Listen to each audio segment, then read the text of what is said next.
খাইছে খাইছে খাইছে রে। কিসে খাইছে আবার? গরমে খাইছে।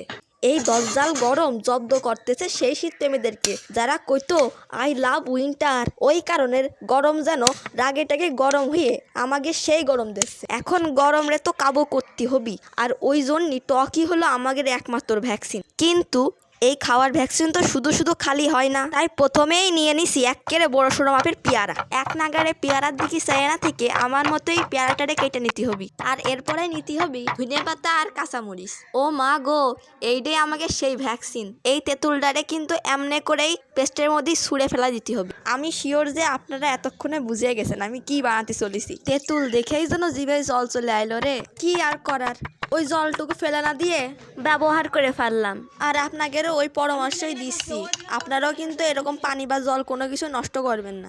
এদিকে কাজ কিন্তু আমার শেষ, এবারে সবখানে পেস্ট দিয়ে দেব। দেখেন কতটা লোভনীয় হয়েছে, মনে হচ্ছে এখনই খেয়ে ফেলা। কিন্তু মাখাই না নিয়ে তো খাওয়া যায় না, তাই আগে মাখাই নিচ্ছি। আপনারা কমেন্ট সেকশনে জানাবেন তো আজকে আমি কোন জেলার ভাষায় কথা বললাম। জীবনে তো কত রকম পেয়ারা মাখাই খাইছি, কিন্তু এই তেঁতুল দিয়ে পেয়ারা মাখা যেন একদমই অমৃত।